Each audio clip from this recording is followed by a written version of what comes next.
Bu il oktyabrın 4-də Gürcüstanda keçiriləcək yerli özünü idarə etmə seçkilərinə Hakim Gürcü Arzusu partiyasının rəsmiləri hazırlaşdıqlarını bəyan edib. Seçkilərə təxminən 4 ay qalmasına rəğmən Baş nazir İrakli Qobaxidze açıqlamalarında dəfələrlə bəyan edib ki, ölkənin 64 bələdiyyəsinin hər birində mer və bələdiyyə məclislərində qələbə ilə çoxluq əldə edəcəklər. Bir sıra müxalifət partiyaları isə yerli seçkilərdə iştirak etməyəcəklərini söyləyib. Onlar iddia edir ki, ötən ilki parlament seçkiləri saxtalaşdırılıb və hazırda mövcud hökumət qeyri-legitimdir. Müstəqil siyasətçi Əhməd İmamquliyev hesab edir ki, müxalifət ya birlikdə bu seçkidə iştirak etməlidir, ya da heç iştirak etməməlidir. Keçən sonuncu parlament seçkilərində Gürcü Arzusu bütün seçkiləri qanun pozuntusundan, saxtakarlıqla keçirdiyinə görə bütün müxalifət bu seçkiləri tanımadı. Nəinki bütün müxalifət və bütün sivil ölkələr bu seçkilərin qeyri-legitim olduğunu qəbul edir və bu hakimiyyəti, bugünkü hakimiyyəti qəbul etmir. Ona görə də mən düşünürəm ki, müxalifət ya birlikdə bu seçkilərə getməlidir, ya da ümumiyyətlə getməməlidir. Çünki bu seçkilərə getmək məhz bu Gürcü Arzusunun keçmiş parlament seçkilərinə legitimlik qazandırmaq qaldı ki, mən iştirak edəcəmmi? Mən düşünürəm ki, ümumi müxalifətlə birlikdə, çünki mən hal-hazırda heç bir partiyanın üzvü deyiləm və ümumi müxalifətlə birlikdə vahid namizəd olaraq merliyə namizədliyimi verərəm ki, biz burada müxalifət olaraq daha da güclü olaq və birlikdə Gürcü Arzusunu məğlub edək.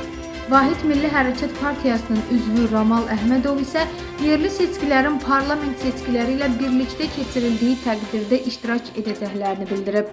Bizim partiyanın tam fikri qərarı odur ki, əgər yerli seçki parlament seçkisindən birgə olsa, onda biz bu seçkilərə qarşıyıq. Biz bir daha istəm edirik ki, xalqı spes operasiya aparaq. Çünki bunlar seçki keçirmir. 2012-dən bu yana Gürcüstanda demokratik seçki keçmir. 2012-dən bu yana Gürcüstanda keçən seçki Urus tərəfindən, Sun tərəfindən spes operasiyadır.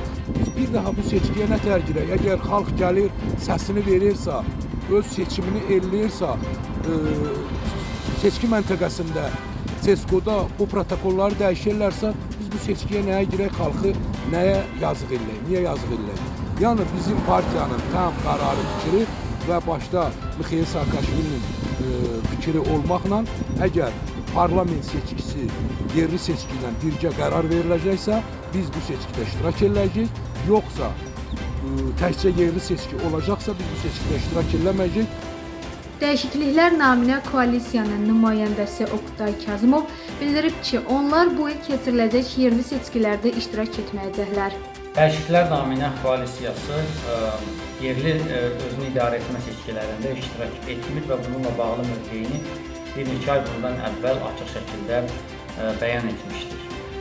Yerli seçkilərdə iştirak etməməyin əsas məsələsi parlament seçkilərinin saxtalaşdırılması və bunun nəticəsində ümumiyyətlə hazırki Gürcü Arzusu hakimiyyətinin qeyri-legitim olmasıdır. Yəni bu rejimin təyin etdiyi heç bir seçki legitim ola bilməz. Bundan əlavə tələb olunmuşdur ki, yeni parlament seçkiləri keçirilsin və bunda əlbəttə ki, hazırki MSK ilə deyil, beynəlxalq müşahidəçilərin və onların tərtib etdiyi seçki komissiyalarının vasitəsilə bu mümkün ola bilərdi.